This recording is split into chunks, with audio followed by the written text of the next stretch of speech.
मां पर तो इतना है कि मैं बोलते जाऊं।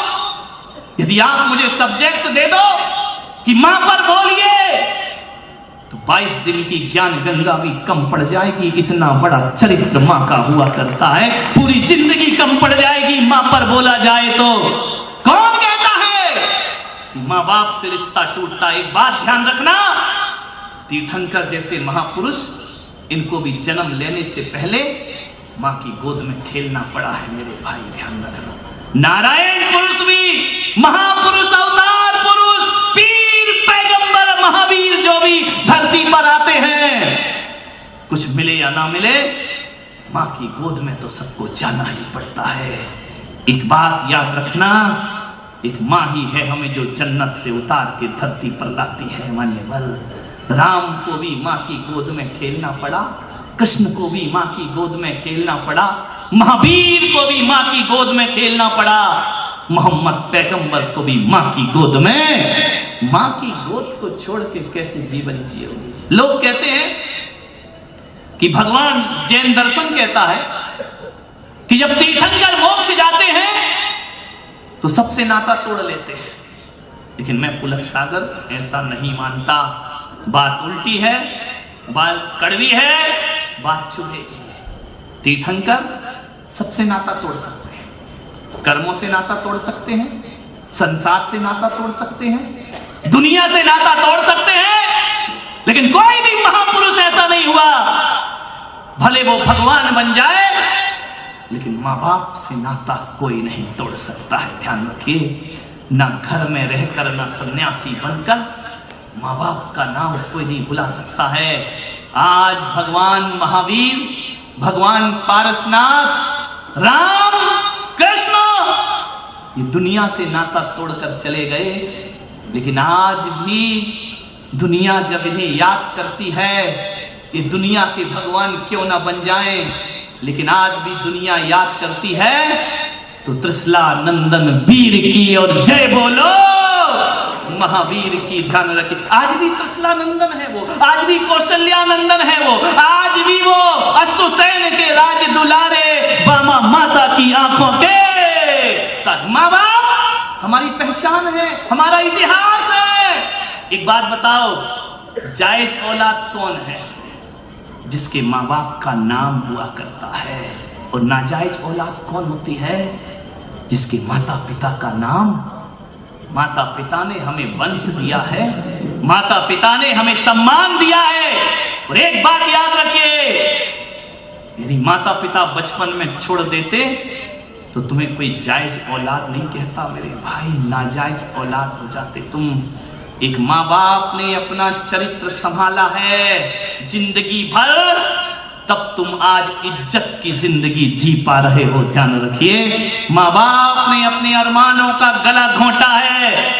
ध्यान रखना, एक डॉक्टर बेटा, एक इंजीनियर बेटा, एक वकील, एक मजिस्ट्रेट, एक प्रधानमंत्री, एक संत। एक बात याद रखना, आज जो आदमी जहां भी है ना, ये मत सोचना कि अपनी मेहनत और पढ़ाई के दम पर हैं। अरे तुम डॉक्टर बाद में बने हो, तुम्हें डॉक्टर बनाने का सपना तुम्हारे माँ बाप ने पहले देखा था। ध्यान रखिए, वकील बनाने का सपना माँ बाप ने देखा था। एक नरोत्तम मिश्रा, एक मंत्री है मध्य प्रदेश में, डबरा में वो रहते हैं, मुझे ले गए कि मैंने एक महालक्ष्मी का मंदिर बनाया है, संत जी आप उस मंदिर में चलेंगे? मैंने कहा चलो, मुझे क्या है। गया, बहुत सुंदर लक्ष्मी नारायण का मंदिर बनाया है, लेकिन मंदिर के सामने उसने आदम कद की 2 मूर्तियां स्थापित की है। मंदिर के सामने उसके माता पिता की मूर्ति। मैंने नरोत्तम मिश्रा से कहा कि ये क्या है? तो उन्होंने कहा ये हमारे माता पिता है। मैंने कहा इनकी मूर्ति क्यों बनाई है? बोले आज मैं जो कुछ भी हूं अपने माँ बाप की बदौलत हो गया। और हकीकत में कहूं तो दुनिया के लिए लक्ष्मी नारायण अंदर बैठे हैं, मेरे लक्ष्मी नारायण तो मेरे माँ बाप हुआ करते हैं। ध्यान रखिए, अरे कहीं भी दान लिखाओ ना तो अपने नाम से दान मत लिखाना। असली औलाद हो तो माँ बाप के नाम से दान लिखाना चाहिए। ध्यान रखिए, एक बेटा पढ़ लिख के बाहर चला गया, बस अपनी बात समाप्त करता हूं। पढ़ लिख के बाहर गया बेटा, उसने एक बहुत बड़ा शोरूम खोला, उद्घाटन था उसका। उस बेटे ने अपने पिता को बुलाया कि पिताजी आओ, मेरे शोरूम का उद्घाटन होना है, आप आओ। पिता गया, शहर की बड़ी बड़ी हस्तियां उसके उद्घाटन में पहुंची, नामी ग्रामी लोग उद्घाटन में पहुंचे। बेटा, बाप भी वहीं खड़ा, उस बाप का सीना गर्व से फूल गया। उसने कहा मेरे बेटे ने मेरी मेहनत सार्थक कर दी।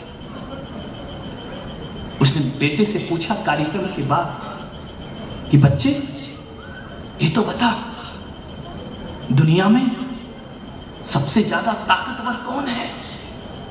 उस बच्चे ने कहा पिताजी, सबसे ज्यादा ताकतवर मैं हूं, मैंने देखो कितना बड़ा शोरूम बनाया है। पिता की नजरें झुक गई। ये बेटा कह रहा है मैंने तो ऐसे संस्कार नहीं दिए, ये कह रहा कि सबसे ताकतवर मैं हूं। बेटे, बाप ने कहा तो मैं चलूं? जाओ पिताजी।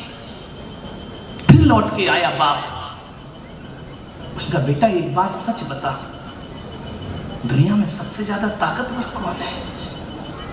कुछ और उत्तर की अपेक्षा थी बाप को। उसने कहा पिताजी, सबसे ज्यादा ताकतवर मैं हूं। तू है? तुझे अहंकार आ गया? नहीं पिताजी, मैं बहुत ताकतवर हूं। बोले क्यों? बोले इसलिए कि मेरे ऊपर तुम्हारा आशीर्वाद है, और जिसके ऊपर तुम्हारे जैसे पिता का आशीर्वाद होगा, उससे बड़ा ताकतवर दुनिया में कोई और नहीं हुआ करता है। आप सबसे बड़े ताकतवर हैं। अरे पिता तो वो होता है, माता तो वो होती है कि घड़ा कितना भी बड़ा बन जाए, उसमें कितना भी गहरा पानी और शीतल पानी समा जाए, लेकिन ध्यान रखना, उस घड़े के ऊपर एक ढक्कन रखा होता है। जानते हो वो ढक्कन क्यों रखा रहता है? कि उस घड़े के अंदर कोई गंदगी ना चली जाए, उस घड़े के अंदर कोई कचरा ना चला जाए, उस घड़े के अंदर कोई बुरी चीज ना चली जाए। तो बेटा कितना भी बड़ा हो जाए, माँ बाप तो घड़े के ऊपर रखे हुए ढक्कन के समान होते हैं, जो अपने बच्चे के अंदर बुराइयों का प्रवेश नहीं कराने दिया करते हैं। और एक बात याद रखना, पनिहारिन घड़े को अपने सिर पर रखती है, लेकिन घड़े का भी समर्पण होता है, वो एक छोटे से ढक्कन को अपने सिर पर रख करके घुमा करता है। ध्यान रखिए, और जब तक घड़े के सिर पर ढक्कन है तब तक पानी गंदा नहीं हो सकता, और जब तक माँ बाप हमारे पास हैं हमारा जीवन गंदा नहीं हो सकता। मेरे भाई, उसने कहा मैं अभागा हूं, तुझसे पैदा हुआ, मुझ में क्या कमी है बेटा? तू सुंदर नहीं है, तू खूबसूरत नहीं है, तू देखने में अच्छी नहीं लगती है, और इतनी बदसूरत है तू। एक तो तेरा रंग काला है, तू असभ्य है, तू गांव की रहने वाली है, तुझे बोलना भी नहीं आता है, कैसे बात करते हैं। और एक सबसे जो कमी रही तेरे जीवन की, वो मुझे खटकती रही कि तू एक आंख से कानी है, तेरी आंख नहीं है। नादान औलाद, हमारा देश तो वो देश है जिस देश में हम लोग रहते हैं, यहां मां की सुंदरता नहीं, मां की ममता देखी जाती है, मां का प्यार देखा जाता है। और मैं तो कहता हूं, मां के प्यार से बड़ी सुंदरता दुनिया में कोई दूसरी। कैसा कहता है एक बेटा की मुझे शर्म आती है तुम्हारी शक्ल सूरत देखने में। मेरे भाई, हम तो उस देश के लोग जहां पर नदियों को मां कह के बुलाते हैं, हम तो उस देश के लोग जहां गाय को मां कह करके बुलाया जाता है, हम उस देश के लोग हैं जो हमें अनाज देती है उस धरती को धरती माता कह करके बुलाया करते हैं, और जो हमें पानी पिलाती है उस नदी को गंगा मैया कह करके हम बुला लिया करते हैं। मान्यवर ध्यान रखिए, और जो हमारे कल्याण में कारण बनती है, अरे कागज पर लिखी इबारत को हम लोग जिनवाणी माता कह करके बुलाया करते हैं। क्या सुंदरता देखना माँ की। माँ सुंदर नहीं है, माँ को बोलना नहीं आता। अरे नादान, तुझे बोलना इस माँ ने सिखाया था।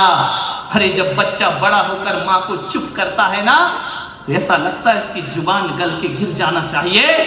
जिस माँ ने बोलना सिखाया उसको चुप कहा करते हो। ध्यान रखिए। उस माँ ने कहा बेटा कोई बात नहीं। समय बीता, वक्त बीता,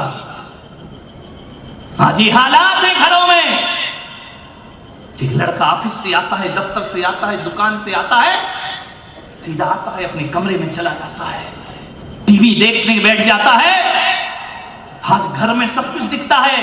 आज मैं तुम्हारे घरों में जाता हूं, 70% ऐसे घर हैं जिस घर में नौकर होते हैं, चाकर होते हैं, पत्नी होती है, बच्चे होते हैं, लेकिन उस घर में मां नहीं होती है। ध्यान रखिए। मैं पूछता हूं कि मां कहां है।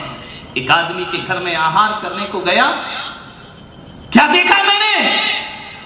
5 मंजिल का मकान, उस 5 मंजिल के मकान में 20 कमरे। मैंने उस आदमी से पूछा मेरे भाई कितने लोग रहते हैं इसमें? वो इतना होशियार आदमी, उसने मेरा आहार 5वीं मंजिल पे कराया। 20 कमरे कहां चढ़ाया? 5वीं माला पे। मैंने कहा भाई तो इतने ऊपर लेके क्यों आया? आहार भोजन तो नीचे भी हो सकता था ना। बोले नहीं महाराज, यदि आप नीचे आहार करते तो मेरा घर कैसे देखते? धर तेरे की आदमी। मैंने कहा जो तू घर मुझे दिखा रहा है, इन घरों को संत लात मार के आता है। ध्यान रखिए, तब जाकर वो संत हुआ करता है, सन्यासी हुआ करता है। मैंने कहा एक बात बता, ये घर नहीं लगता मुझे, बता तेरी माँ कहाँ है? उसने नजरें झुकाई, बोले इसी गांव में है, छोटे भाई के साथ रहती है। मैंने कहा तेरे साथ क्यों नहीं रहती है? बोले मेरी पत्नी से उसका बनता नहीं है। विचार करिए आप, 20 कमरे। मैंने कहा कौन कौन हो तुम घर में? बोले हम 2, हमारा। तुमको कैसे मालूम 2? हम 2, हमारा 1। ध्यान रख, 2 नहीं है। मैंने कहा 3 लोग और 20 कमरे, क्या काम आते हैं ये? बोले जरूरत तो हमें कुछ नहीं है, लेकिन जब से पड़ोसी की 4 मंजिल की बिल्डिंग बनी है ना, तब से सीने में आग लगी थी कि हम 5 मंजिल की बना करके देख। विचार करिए। मैंने कहा तेरे घर में मां नहीं है? बोले नहीं, बनती नहीं है मेरी मां से। मैंने कहा तेरी मां से नहीं बनती हो, पत्नी से? बोले वो अर्धांगिनी है, आधा। मैंने कहा एक काम कर, तू ड्रेसिंग टेबल के सामने जा और वहां देख पत्नी अर्धांगिनी कैसे है। पैर के नाखून से लेकर सिर तक देखना, इस शरीर के निर्माण में पत्नी का क्या सहयोग है। जाके देखना आज घरों में जिनकी शादी हो गई है, जाके देखना इस शरीर के निर्माण में पत्नी का क्या योगदान है। एक बात याद रखना, दर्पण कहेगा पागल, तेरे शरीर को बनाने में दुनिया में किसी का योगदान नहीं। पैर के नाखून से सिर तक तेरा निर्माण हुआ है, कि सारा अंग तेरी मां का दिया हुआ है। ध्यान रखना, ये अंग किसी ने नहीं दिया। एक बात याद रखना, आज मैं पूना में कहता हूं, पत्नी यदि अर्धांगिनी है तो मां सर्वांगिनी हुआ करती है, वह सारे अंग की निर्माता हुआ करती है। मां से बड़ा फल, मां ने पूरा शरीर बनाया। मां बहुत दुखी थी, खून के आंसू बहा रही थी वृद्धाश्रम में बैठ करके। क्या यही दिन देखने को मैं इस धरती पर थी। एक दिन उस बेटे को ऐसा लगा, ना जाने क्या हुआ, किस संत की सभा में चला गया, किसका उपदेश सुन लिया, किसका प्रवचन सुन लिया, उसके सीने पर चोट लगी। उसने कहा कि जिंदगी भर जिस मां से मैं नफरत की है, चलो आज मिल के आता हूं। ना जाने कैसी बुद्धि बदल गई उसकी, आज मिलता हूं मां से जाके। गया वृद्धाश्रम में और जाकर के वृद्धाश्रम में लोगों से पूछा कि यहां एक बूढ़ी रहती है, नाम बताया। बोले कौन है ये? बोले मेरी मां है, उसकी एक आंख नहीं है, मैं उससे मिलना चाहता हूं। वृद्धाश्रम के संचालक बाहर निकल के आई। बोले किसकी बात करते हो? उसने फोटो दिखाई। ये? बोले हाँ। बोले भाई साहब बहुत लेट हो गए तुम, वो इस दुनिया से जा चुकी है, लेकिन अंतिम सांस तक तुम्हारा नाम ले रही थी। वो जिसने जीवन भर नफरत की, वो अंतिम सांस तक तेरा नाम लेती रही, और जाते जाते वो मुझसे कह गई है कि मेरा विश्वास है, मेरा मन कहता है कि मेरा बेटा लौटकर जरूर आएगा। वो 2 लिफाफे देकर के गई है मुझे। भाई साहब अपनी मां के 2 लिफाफे साथ लेकर के जाओ। लिफाफे? हाँ, आज उसके जीवन में जो गहरा सन्नाटा था वो कभी ना होगा। लिफाफे दिए उस वृद्धाश्रम के संचालक ने। लिफाफे खोलता है, 25,000 रुपए रखे हैं उसमें।